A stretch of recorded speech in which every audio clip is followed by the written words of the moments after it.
Bien-aimés dans le Seigneur, nous allons reprendre nos Bibles pour lire la parole de Dieu dans l'Évangile selon la présentation particulière à Jean, le chapitre 10, les versets 19 à 30. Jean chapitre 10, les versets 19 à 30. Voici, bien-aimés, le contenu de ce passage. Il y eut de nouveau, à cause de ces paroles, division parmi les Juifs. Plusieurs d'entre eux disaient, « Il a un démon, il est fou. Mais pourquoi l'écoutez-vous » D'autres disaient, « Ce ne sont pas les paroles d'un démoniaque. Un démon peut-il ouvrir les yeux des aveugles ?» On célébrait à Jérusalem la fête de la dédicace. C'était l'hiver. Et Jésus se promenait dans le temple, sous le portique de Salomon. Les Juifs l'entourèrent et lui dirent, « Jusqu'à quand tiendras-tu notre esprit en suspens? Si tu es le Christ, dis-nous-le franchement. » Jésus leur répondit, « Je vous l'ai dit, et vous ne croyez pas. Les œuvres que je fais au nom de mon Père rendent témoignage de moi. Mais vous ne croyez pas parce que vous n'êtes pas de mes brebis. Mes brebis entendent ma voix, je les connais et elles me suivent. Je leur donne la vie éternelle, elles ne périront jamais et personne ne les ravira de ma main. Mon Père qui me les a donnés est plus grand que tous et personne ne peut les ravir de la main de mon Père. Moi et le Père, nous sommes un. L'herbe sèche, la fleur fane, elle tombe, mais la parole de Dieu demeure éternellement. Prions le Seigneur. Seigneur notre Dieu, ta parole est mystérieuse, nous venons de la lire. Viens nous éclairer, viens nous donner le nécessaire pour notre chemin de foi derrière ton Fils Jésus. C'est en son nom que nous t'avons prié. Amen. Bien-aimés dans le Seigneur, dimanche dernier, nous étions déjà sur ce texte de l'évangile de Jean et nous avons exploité les 18 premiers versets. Aujourd'hui, je voudrais échanger avec vous sur l'assurance, sur la confiance. Dans ce texte, il est question ici d'assurance et de confiance. Beaucoup de personnes, des Juifs, ne sont pas d'accord avec l'action de Jésus au milieu du peuple. L'action de Jésus provoque des divisions, parce que naturellement chacun lit et chacun comprend selon sa situation à lui, ou ses besoins à lui. Donc pendant que certains le traitent de fou, d'autres disent non, c'est pas possible qu'un fou puisse, n'est-ce pas, poser des actes si positifs.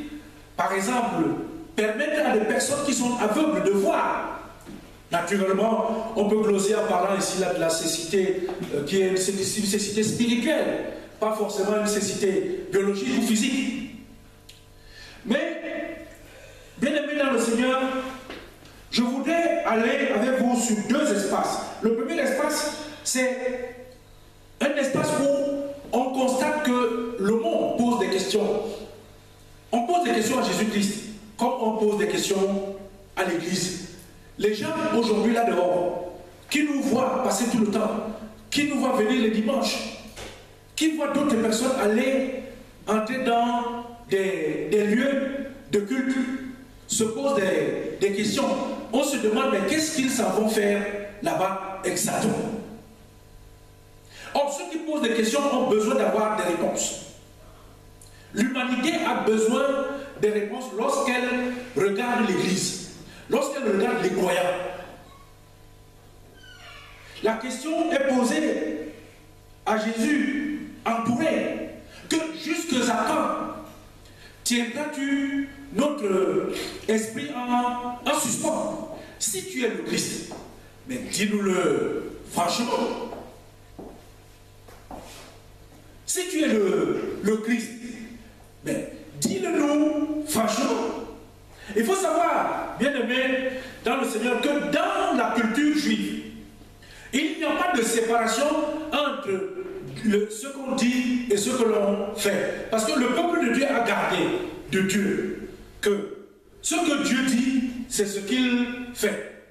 Ce qu'il fait, c'est ce qu'il a dit. Quand il a créé le monde, il a dit que la lumière soit, et la parole de Dieu nous dit que et la lumière fut. Donc, il n'y a pas une séparation entre dire et faire. Et donc, quand on dit ici là que, mais si tu es le Christ, dis-le-nous franchement. Il ne s'agit pas pour Jésus de parler. C'est pour cette raison qu'il répond. Vous comprenez que je vous l'ai dit et vous ne le voyez pas. Les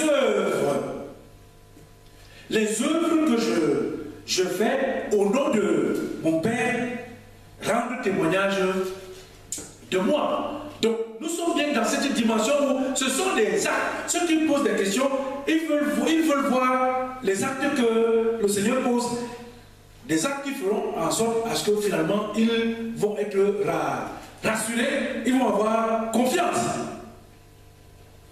Bien-aimés dans le Seigneur, le monde se pose des questions sur notre statut de chrétien, sur nos statuts de pasteur, d'ancien d'église, sur les responsabilités que nous avons. Nos enfants à la maison nous posent des questions, nos amis nous posent des questions, la société, les collègues, au niveau du travail, quand on voit quelqu'un qui a la Bible, ou quelqu'un qui se met à prier quelque part, on se pose des questions, on nous pose des questions. Et ceux qui nous posent des questions attendent pas simplement des réponses, mais des actes. Ils veulent avoir la preuve que nous sommes réellement ce que nous prétendons être.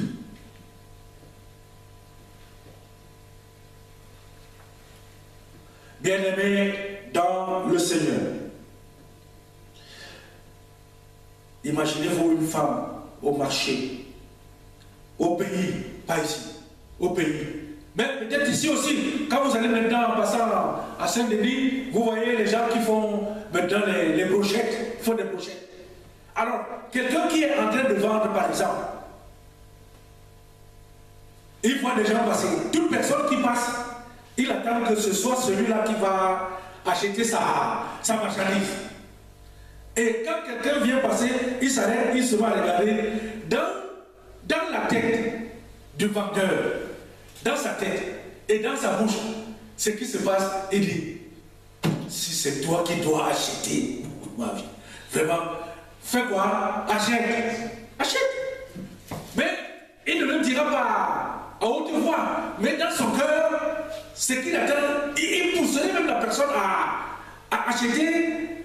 Mais vas-y, si c'est toi, mais fais-le.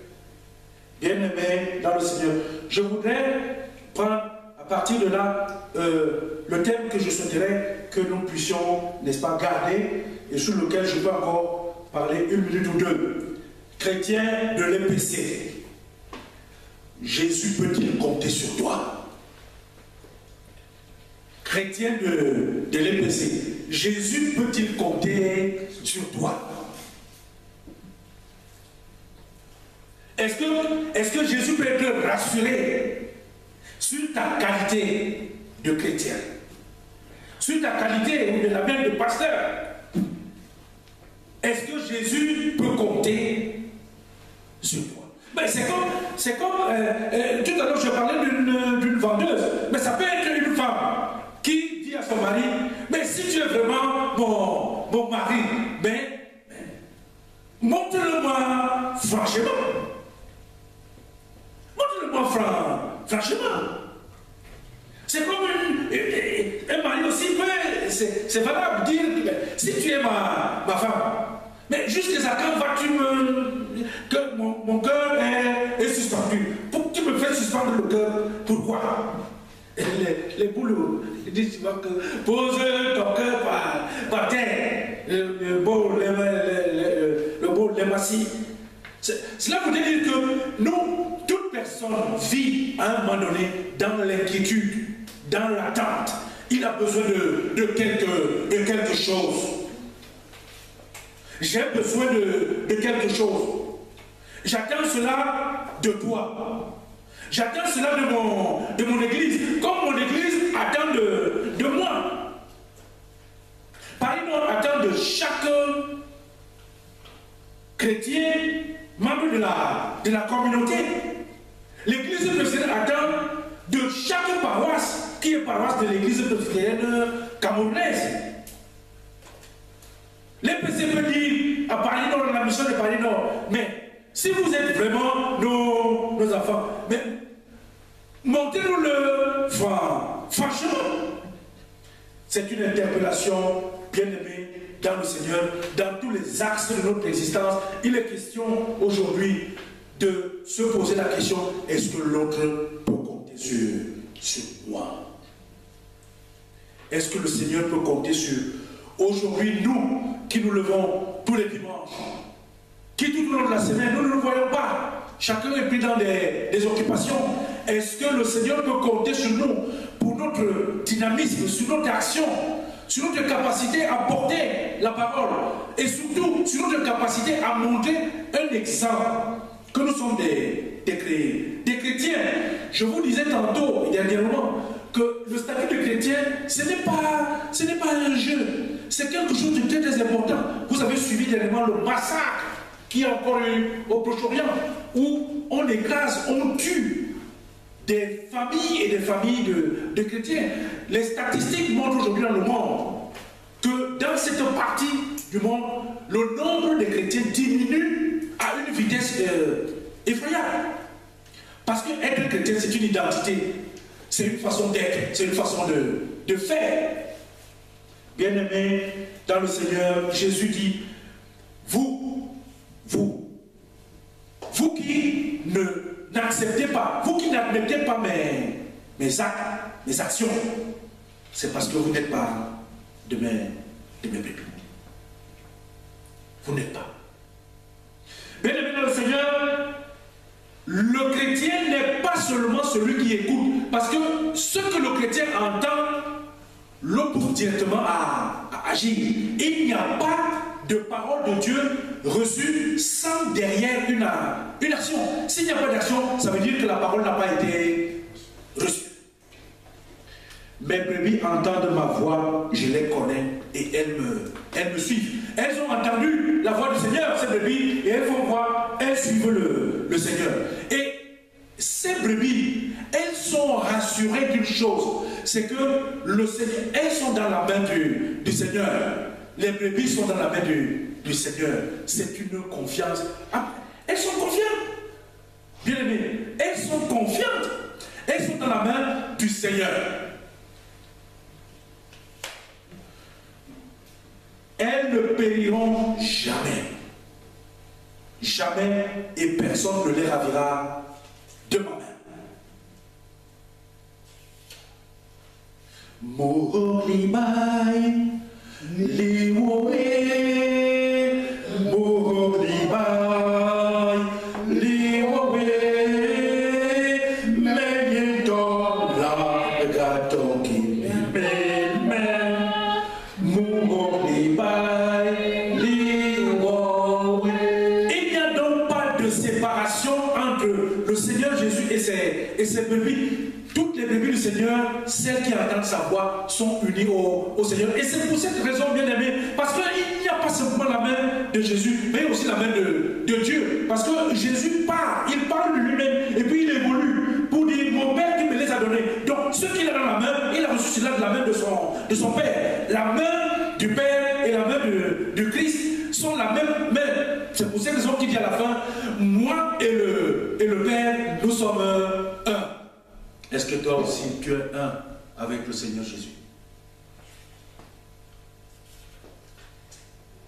Est-ce que tu es un? Le plus souvent, on peut poser la question à cette église. Est-ce que tu es un avec ton pasteur? Est-ce que tu es un avec ton collègue ancien d'église? Est-ce que tu es un avec les chrétiens? L'unité, cela ne signifie pas qu'on dissout ici les identités. Mais ce qui est formidable, ce qu'il faut comprendre ici, là, dans cette unité de Jésus et avec le Père, c'est une unité qui produit de l'amour et de la vie. Ce n'est pas une unité qui produit la mort. Beaucoup de gens s'unissent, mais plutôt pour servir la mort à d'autres. Mais Jésus dit, moi et le Père, nous sommes un. C'est pourquoi? C'est pour que les bébés aient la vie, et la vie en abondance. Chrétien de l'EPC, Jésus peut-il compter sur toi? Je vais m'arrêter là, c'est je crois que le temps qui nous est parti nous fait finalement défaut, mais que chacun se pose cette question en rentrant, de poser la question: est-ce que ma soeur, est-ce que mon frère peut compter sur moi? Est-ce que le Seigneur peut compter sur moi? Est-ce que moi et mon frère, nous sommes un? Est-ce que moi et ma soeur, nous sommes un? Que le Seigneur lui-même bénisse ce partage. Amen. Chrétien de l'EPC, Jésus peut-il compter sur toi? Prions le Seigneur. Éternel notre Dieu, notre Père, merci Seigneur pour cette nourriture spirituelle de ce dimanche. Merci Père éternel parce que désormais nous étions aveugles de savoir vivre dans ton amour. Père éternel, présente-nous ton visage Seigneur pour que désormais Seigneur nous puissions vivre dans l'unité de ta parole. Père éternel, à celui-là même qui nous a délivré ce saint message, comble-lui davantage de ton intelligence dans tes saintes écritures pour qu'il puisse nous édifier dans les prochains jours. À nous autres, permets que cette parole ne reste pas stérile, mais que nous puissions la transmettre à nos frères et sœurs pour que désormais nous vivons dans l'unité de ton amour et ton amour seul.